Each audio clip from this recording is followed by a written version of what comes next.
This is Crime and Punishment, published in 1982 by the Franklin Library, written by Fyodor Dostoevsky.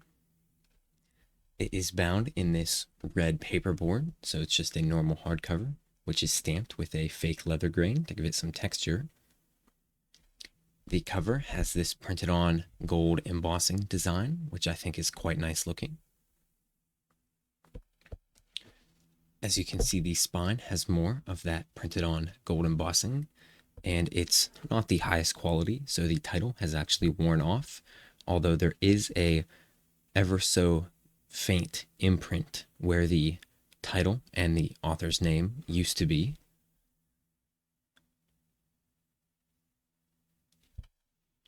And we have these fake spine hubs on here as well. The back cover has that same printed on gold embossing as the front does. The page edges are gilded.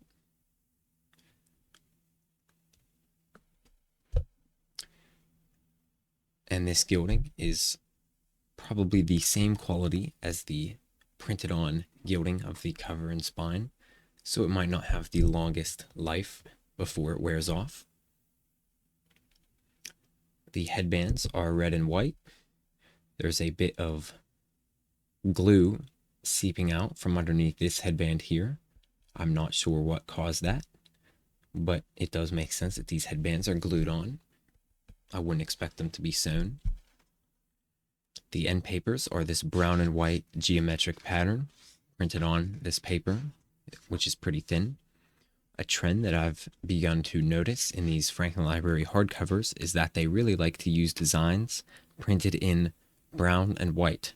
I'm not sure why, because I don't think that this matches this cover design at all with the red. I think it looks quite off in the book, so I wonder if their design department was getting lazy and decided to reuse the same colored end papers over and over.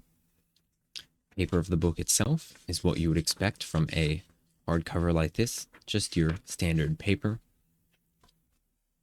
Here's a fake author signature printed on the page. Here's the title page. We see our second ink tone here. It's this brownish red. This translation is the 1953 translation by Jesse Colson, and was renewed a year before this book was printed. I'm not too sure what that means. There are a few stains and marks throughout this book.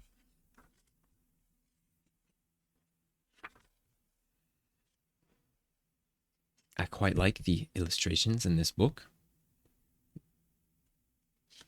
They have a lot of darkness in them.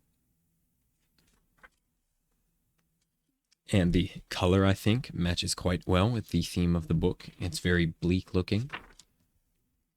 Although we don't see that color anywhere in the book, except for the drop caps and the chapter headings.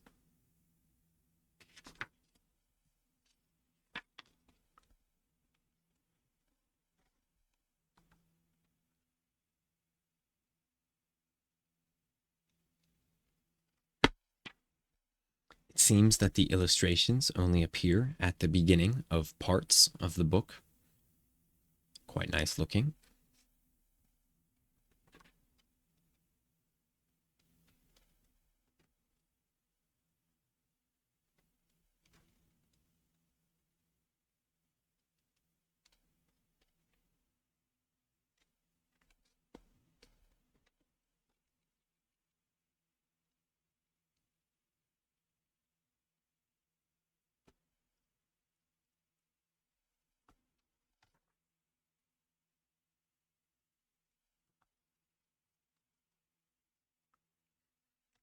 That's all inside the book itself.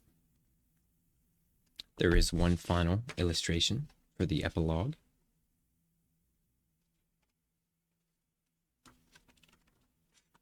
And of course, at the back, we have the same end papers as at the front. And I did buy this book for about $12 from a lot. That's on the book itself. Not the highest quality book, and I'm not sure if the translation is good either, but it will probably get the job done. Thank you very much.